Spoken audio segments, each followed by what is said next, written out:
പത്തനംതിട്ട പെരുന്നാടിൽ തെരുവുനായ ആക്രമണത്തിൽ നിരവധി ആളുകൾക്ക് പരിക്കേറ്റു. സ്കൂൾ കുട്ടികൾ ഉൾപ്പെടെയുള്ളവർക്ക് നേരെ ആക്രമണം ഉണ്ടായി. പഞ്ചായത്ത് അധികൃതർ നടപടി സ്വീകരിക്കുന്നില്ല എന്നാണ് നാട്ടുകാരുടെ പരാതി. ഇന്നലെ ഞാൻ ജോലി കഴിഞ്ഞ് വരുന്ന വഴിക്ക് വൈകുന്നേരം ഒരു 4:30 ആയപ്പോൾ പെരുന്നാട്ടിൽ വെച്ച് എന്നെ പട്ടി ബാക്കിൽ കൂടെ വന്ന് കാലിൽ കടിക്കുകയായിരുന്നു. അത് കഴിഞ്ഞ് പട്ടി കടിയും കഴിഞ്ഞ് മുണ്ടമ്മലയ്ക്ക് പോയി അവിടെ ഒരാളെ കടിച്ചിട്ട് പെരുന്നാട് മാർക്കറ്റിൽ തിരിച്ചു വരികയായിരുന്നു. അത് കഴിഞ്ഞ് ഗവൺമെൻറ് ആശുപത്രി പോയി എന്നെ അവിടെ ഇഞ്ചക്ഷൻ എടുത്തു. നേരെ പത്തനംതിട്ടയ്ക്ക് വിട്ടു. അവിടെ മുറിവിനകത്ത് ഇഞ്ചക്ഷൻ എടുത്തു കഴിഞ്ഞ് വിവരങ്ങളുമായി പത്തനംതിട്ടയിൽ നിന്ന് ടെലിഫോണിൽ ശ്രീജിത്ത് ശ്രീകുമാരൻ ചേരുന്നു.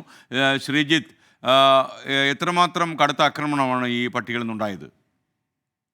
3 ദിവസം കൊണ്ടാണ് ഇത്രയും പേരെ കടിച്ചിരിക്കുന്നത്. ഈ പട്ടി ഇപ്പോഴും ആ പ്രദേശത്തു കൂടി കറങ്ങി നടക്കുകയാണെന്നാണ് നാട്ടുകാർ പറയുന്നത്. ഇത് അസ്വാഭാവികത കാണിക്കുന്നുണ്ട്, പേവിഷബാധയുണ്ട് എന്ന് തന്നെയാണ് നാട്ടുകാരുടെ സംശയം. എന്തായാലും പഞ്ചായത്ത് അധികൃതരെ വിവരം അറിയിച്ചിട്ടും അവർ നടപടിയൊന്നും സ്വീകരിക്കുന്നില്ല എന്ന് വിവിധ രാഷ്ട്രീയ പാർട്ടികൾ തന്നെ പരാതി പറയുന്നുണ്ട്. നാട്ടുകാരും ആ പ്രതിഷേധത്തിനൊപ്പമുണ്ട്.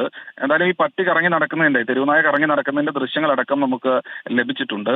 ഇതിനെ എത്രയും പെട്ടെന്ന് പിടിച്ചില്ലെങ്കിൽ ഒരുപക്ഷെ കൂടുതൽ ആളുകളെ ആക്രമിക്കാൻ സാധ്യതയുണ്ടെന്ന് പറയുന്നു. എന്തായാലും പഞ്ചായത്ത് അധികൃതരുടെ വിസ്തീർണം, അതിനെ പിടിക്കാൻ ആവശ്യമായ നടപടിക്രമങ്ങൾ ജീവനക്കാരെ അടക്കം ഏർപ്പാടാക്കിയിട്ടുണ്ട് എന്നാണ് പറയുന്നത്. പക്ഷേ ഇതുവരെയും അത് നടന്നിട്ടില്ല. എന്തായാലും ആളുകൾ പേടിയിലാണ്. സ്കൂൾ കുട്ടി അടക്കമുള്ള ആളുകളെയാണ് ആക്രമിച്ചിട്ടുള്ളത്. പേവിഷബാധയുണ്ടോ എന്ന് സംശയത്താൽ എല്ലാവരും തന്നെ കുത്തിവെപ്പ് എടുത്തിട്ടുണ്ട്. Thank you Sreejith.